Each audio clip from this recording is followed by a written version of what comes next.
সূরা মুমিনুন আল্লাহ সুবহানাহু ওয়া তাআলা বলেন, ক্বালা কাম লাবিসতুম ফিল আরদি আদাদা সিনিন। আল্লাহ সুবহানাহু ওয়া তাআলা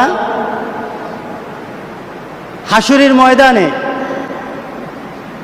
আখিরাতে আমাদেরকে জিজ্ঞাসা করবেন, কাম লাবিসতুম, তোমরা দুনিয়াতে কতদিন ছিলা? আমরা তো দুনিয়াতে আছি, আমাদের বয়স কত? 70, 80, 90, 100 পর্যন্ত চিন্তা করতে পারি। আগে ছিল অনেক বেশি। সকল কিছু, সব মানুষগুলি যখন এক স্থানে দাঁড়িয়ে যাবে, আল্লাহ সবাইকে জিজ্ঞাসা করবেন, কাম লাবিসতুম, তোমরা পৃথিবীতে কতদিন ছিলা? কি বলেন, কি বলবেন? যে 50 বছর ছিল সে বলবে 50 বছর না, যে ছিল 70 বছর সে বলবে আমি 70 বছর দুনিয়াতে ছিলাম না। আল্লাহ সুবহানাহু ওয়া তাআলা তোমাদের গণনা, বৎসর গণনার দিক থেকে তোমরা কতদিন ছিলা? ক্বালু, আল্লাহ সুবহানাহু ওয়া তাআলা আমাদেরকে জানিয়ে দিলেন তোমরা ওই দিন কি বলবা। আমি যখন বলবো কতদিন ছিলা, তোমরা উত্তরটা কি দিবে? ক্বালু লাবিসনা ইয়াওমান আও বাদা ইয়াওম। আহা, রব্বুল আলামিন, আমরা দুনিয়াতে ছিলাম কতক্ষণ? ইয়াওমান, একদিন, একদিন ছিলাম। অথচ আপনি কিন্তু বয়স পেয়েছেন 70, 80, 100 বছর, আপনি বলবেন একদিন ছিলাম। যে 1000 বছর বেঁচেছে সেও বলবে একদিন ছিলাম। যে 50 বছর বেঁচেছে সেও বলবে একদিন ছিলাম। যে সদ্য মারা গেছে, যে ভূমিষ্ঠ হয়ে সাথে সাথে মারা গেছে, সেও বলবে একদিনই ছিলাম। চিন্তা করেছেন? চিন্তা এসেছে যে দুনিয়ার জিন্দেগিতে কতটুকু চিন্তা করেছেন?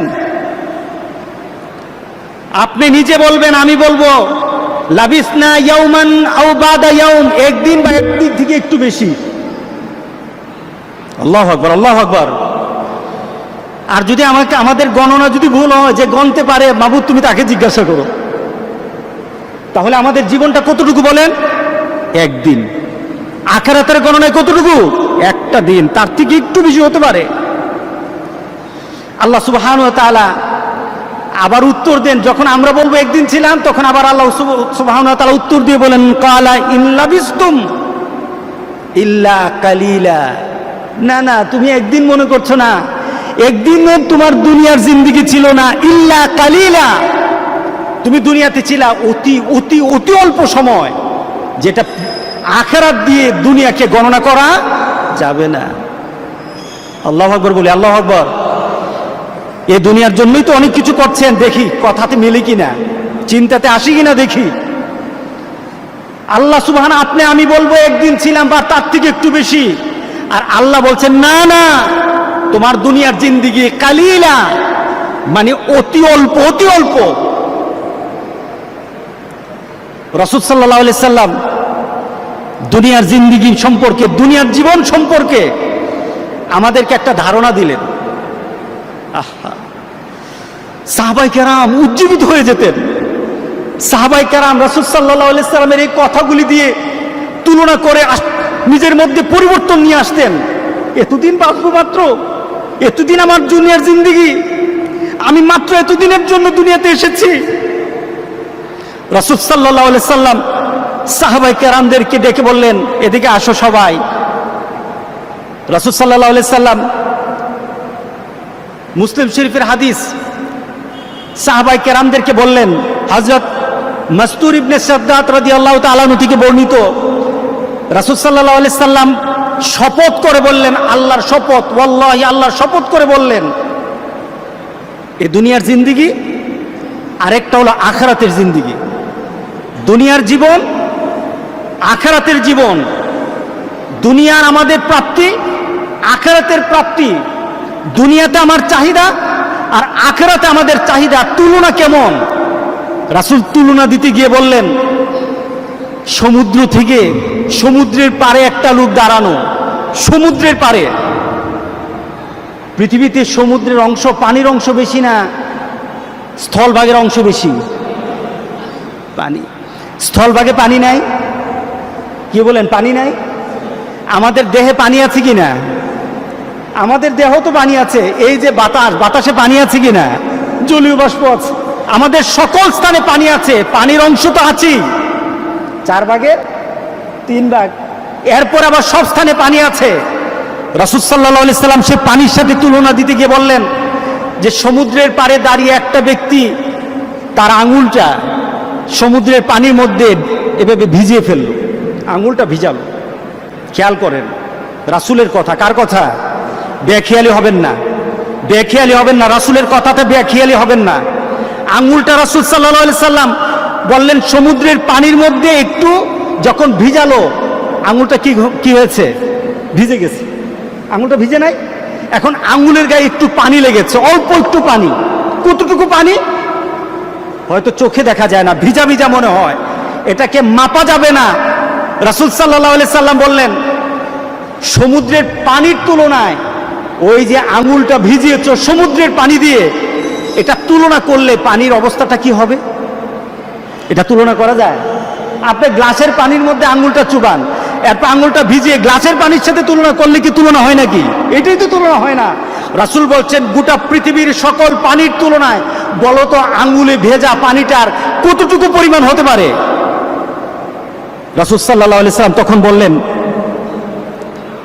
যেমন তুলনা হয় না, যেমন তোমরা এটার কোনো পরিমাপ করতে পারবা না, যেমন এটার পরিমাণ তোমরা আমাকে জানাতে পারবা না, ঠিক তদ্রূপ আখিরাতের জিন্দেগি, আখিরাতের জীবন সমুদ্রের পানির তুলনায় আর দুনিয়া সামান্য আঙ্গুলের ডগায় পানি লাগানোর তুলনায় তার থেকে আরো কম। দুনিয়ার জিন্দেগি আরো কম, দুনিয়ার জিন্দেগি আরো কম, আর আখিরাতের জিন্দেগি সমুদ্রের পানি থেকে আরো বেশি, আরো বেশি, আরো বেশি।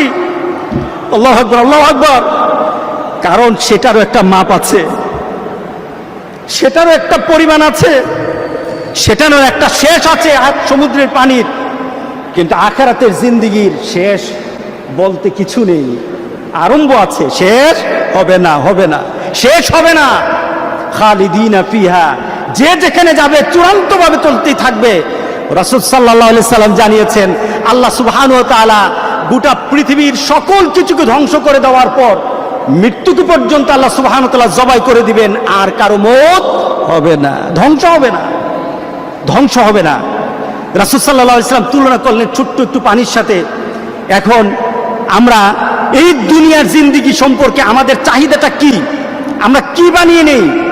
রাসূল সাল্লাল্লাহু আলাইহি সাল্লাম দুটো হাদিস বলবো, এই হাদিস দিয়ে আমরা আমাদেরকে তুলনা করব। আমরা কি আমাদের চূড়ান্ত একটা চাহিদা, চূড়ান্ত একটা টার্গেট, আমাদের জীবনের সকল কিছু দিয়ে আমরা কি দুনিয়াকে ভোগ করতে চাই, নাকি দুনিয়ার সব কিছু দিয়ে আমরা আখিরাত পেতে চাই?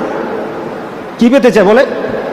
আমার জীবন, যেটা আমরা বলে থাকি, যেটা আমরা চূড়ান্তভাবে বলে থাকি যে ইন্না সলাতি ওয়া নুসুকি ওয়া মাহইয়ায়া ওয়া মামাতি লিল্লাহি রাব্বিল আলামিন।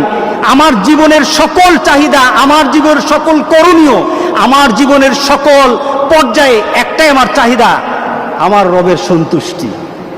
কার সন্তুষ্টি? রবের সন্তুষ্টি। কার সন্তুষ্টি বলেন? রবের সন্তুষ্টি। আমরা আল্লাহ সন্তুষ্টি নিয়ে আমরা চলতে চাই, আমাদের সকল কিছু দিয়ে আল্লাহ রবের সন্তুষ্টি চাই। রাসূল সাল্লাল্লাহু আলাইহি সাল্লাম দুনিয়ার জিন্দেগি নিয়ে একটা তুলনা দিলেন। তুলনাটা কি? কোন ব্যক্তি দুনিয়াতে তার সকল উদ্দেশ্য, টার্গেট, তার জীবনের সকল চাহিদা দুনিয়াকে বানিয়ে নেয়, এমন আছে না? সে চায় দুনিয়া, সে চায় দুনিয়া, দুনিয়ায় বাড়তে থাকুক, দুনিয়ায় পেতে চাই। দুনিয়ার জন্য যা করা দরকার, যদি মারামারি করা লাগে দুনিয়ার জন্য মারামারি করব, যদি কারোর সাথে সম্পর্ক নষ্ট করতে হয় তাহলে দুনিয়ার জন্য সম্পর্ক নষ্ট করব, যদি কারো খারাপ বলতে হয় দুনিয়ার জন্য খারাপ বলবো। কি বলেন, ঠিক আছে কিনা বলেন?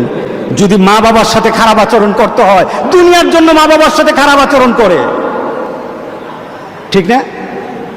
রাসূল সাল্লাল্লাহু আলাইহি সাল্লাম এই ধরনের আচরণ যারা দুনিয়াকে পেতে চায়, শুধু দুনিয়াই চায়, দুনিয়াই চায়, দুনিয়াই চায়, তাদের ব্যাপারে রাসূল সাল্লাল্লাহু আলাইহি সাল্লাম কি বলছে দেখেন, মান আসাবহা মান কানাতিল আখিরাতু হুম্মা জাআলাল্লাহু গিনাহু ফি কলবিহি ওয়া জামালাহু শামলা রাসূল সাল্লাল্লাহু আলাইহি সাল্লাম এই ব্যাপারে তুলনা দিতে গিয়ে বলেন যে যারা নিজেদের টার্গেট বানিয়ে নেয় আখিরাতকে, মান কানাতিল আখিরাতু হুম্মাহু, যে যার জীবনের চাহিদা আখিরাতকে বানিয়ে নেয়, টার্গেট আখিরাতকে বানিয়ে নেয়, তো আল্লাহ সুবহানাহু ওয়া তাআলা কি করেন? জাআলাল্লাহু গিনাহু ফি কলবিহি, আল্লাহ সুবহানাহু ওয়া তাআলা তার অন্তরকে আল্লাহ সুবহানাহু ওয়া তাআলা ধনী বানিয়ে দেন। আলহামদুলিল্লাহ বলি। আপনি টার্গেট করবেন আখিরাত, আপনি টার্গেট করেন আখিরাত। আল্লাহ সুবহানাহু ওয়া তাআলা বলেন মানুষ ধনী হয় দুটো দিক থেকে, একটা হলো সম্পদের দিক থেকে আর একটা হলো অন্তরের দিক থেকে। দুদিকে ধনী মানুষ। আল্লাহ সুবহানাহু ওয়া তাআলা বলেন সম্পদ নেই কিন্তু আখিরাতকে টার্গেট করেছো, এর জন্য তোমাকে আমি অন্তরের দিক থেকে ধনী বানিয়ে দেব। সুবহানাল্লাহ, সুবহান। এরপর ও জামালাহু শামলা, আল্লাহ তাআলা তার সম্পদকে সহজ করে দেন, তার সকল কিছুকে সহজ করে দেন। সে একটা ঘর আছে, তার চলার মতো একটা কর্মের ব্যবস্থা আছে, তার পরিবারের পরিজন আছে, সে সব কিছু পেয়ে একটা সন্তুষ্ট চিত্তে 5 ওয়াক্ত নামাজ ঠিকভাবে আদায় করে, যখন যে সময় ইবাদত করা দরকার ইবাদত ঠিকভাবে করে, যখন রাতের বেলা ঘুম থেকে উঠে আল্লাহকে ডাকা লাগে সেইভাবে ডাকে, যখন ঘুমানো দরকার ঘুমায়। তার একটা তৃপ্তিময় চেহারা সব সময় লেগেই থাকে। কিন্তু দুনিয়ার দিকে তাকালে দেখা যায় তার কিছু নেই, কিন্তু তার অন্তরের মধ্যে মনে হয় সে অনেক ধনী হয়ে গেছে। আছে কি না এমন? আলহামদুলিল্লাহ। তাকে দেখলে, আমি অনেক দিন আগে একটা লোকের বাড়িতে গেলাম, দেবিদ্দার বাড়ি, উনি চাকরি করতেন, রিটায়ার্ড করলেন। লোকটা বয়স্ক লোক। তা আমি উনার এই বয়সে উনি তো হাসি খুশি। আমি বললাম আপনি তো অত্যন্ত প্রাণবন্তক মানুষ, অত্যন্ত সুন্দর মানুষ, অত্যন্ত প্রাণবন্তক মানুষ। হুজুর আমার দুনিয়াতে কোনো চাহিদা নাই।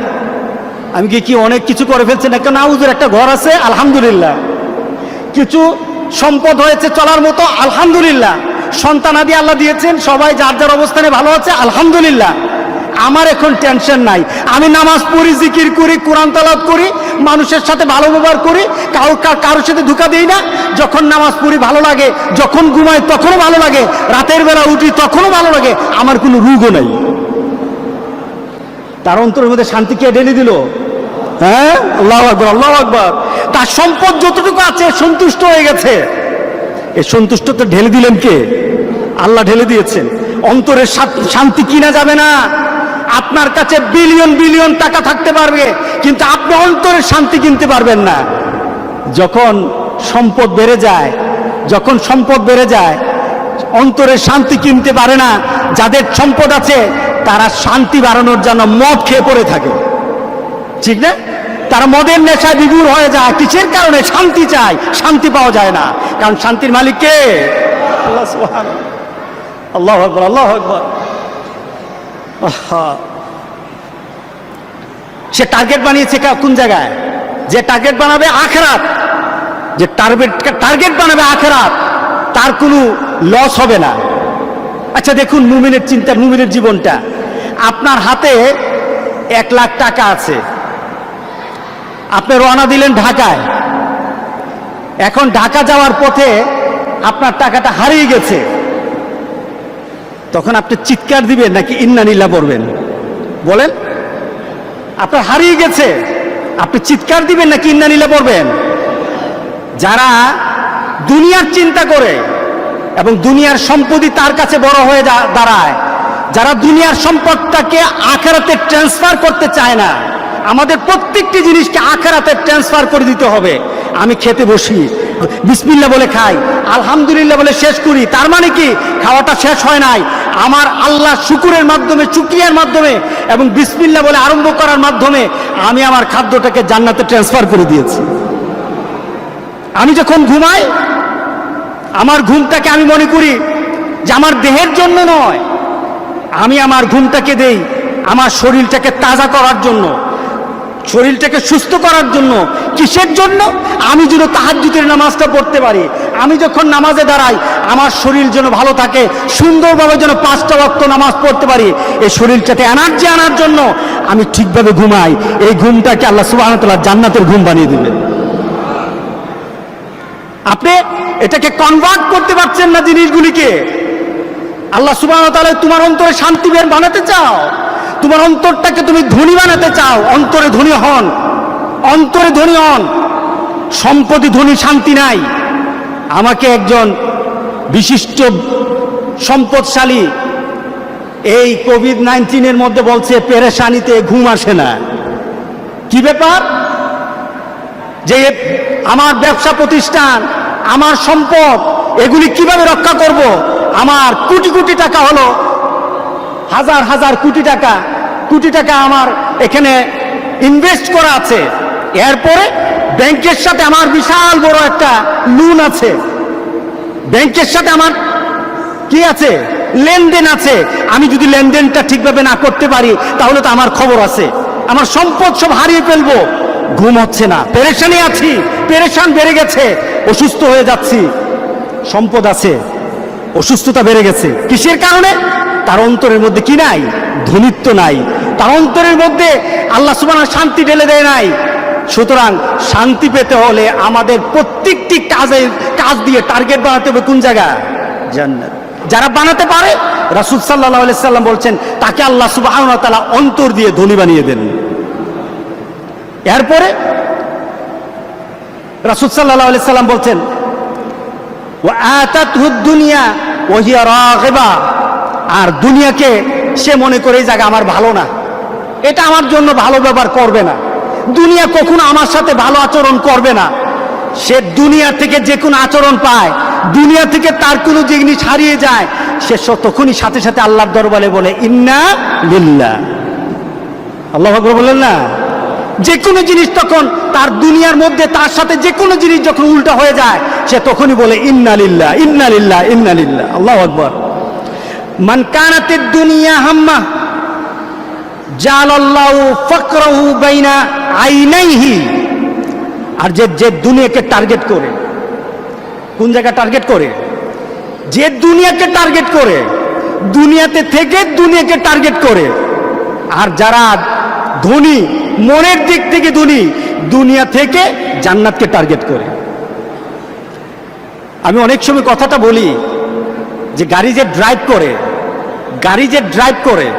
গাড়ি যে চালায়, সে কি গাড়ির চাকার দিকে তাকায়, গাড়ির দিকে তাকায়, নাকি গাড়ির সামনে তাকায়? কতটুকু সামনে? অতি সামনে নাকি অনেক দূরে? অনেক দূরে, প্রায় 10, 15, 20 হাত নয়। তার চোখের দৃষ্টি যতটুকু আছে, তার গাড়িকে টাচ করতে পারে আরেকটা গাড়ি, ওই দূরত্ব পর্যন্ত তার দৃষ্টিটা ঠিক রাখতে হবে, ঠিক না? এর জন্য গাড়ি চালকদের একটা বিষয় সবচেয়ে বেশি নজর দেওয়া হয়, এটা হলো দৃষ্টি। দৃষ্টি কম গাড়ি চালানো যাবে না। লোকটা দূরে তাকিয়ে যখন গাড়ি চালায়, গাড়ি চলবে ভালো, ঠিক না?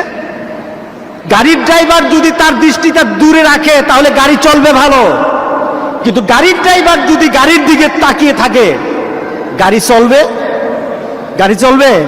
কতক্ষণ খালে যেতে লাগবে? আরেকজনকে অ্যাক্সিডেন্ট করতে কতক্ষণ লাগবে? বেশিক্ষণ লাগবে না। তো তারও, সে নিজেও ধ্বংস হবে, গাড়িতে যারা আছে তারাও ধ্বংস হবে, ঠিক না? এটাকে কি বলে? খাসেরা দুনিয়া বলে আখেরা। দুনিয়াও তার শেষ, আখেরাত শেষ। যারা দুনিয়াকে টার্গেট করে, তারা দুনিয়ার দিকে তাকায়, তারা ধ্বংস হয়ে যাবে। আর যারা এখান থেকে ওই আখেরাতের দিকে তাকায়, গাড়ির ড্রাইভার দূরে তাকিয়ে যেমন গাড়িকে সুন্দরভাবে চালাতে জানে, একটা মানুষ দুনিয়া থেকে যখন আখেরাতকে টার্গেট করে, সে সুন্দরভাবে দুনিয়া তো চলতে জানে, আর আখেরাত আল্লাহ সুবহানাহু ওয়া তাআলা জান্নাতের রাস্তায় উঠিয়ে দিবেন, মৃত্যুর পর থেকে উঠিয়ে দিবেন, মৃত্যুর পর থেকে উঠিয়ে দিবেন। আল্লাহু আকবার, আল্লাহু আকবার।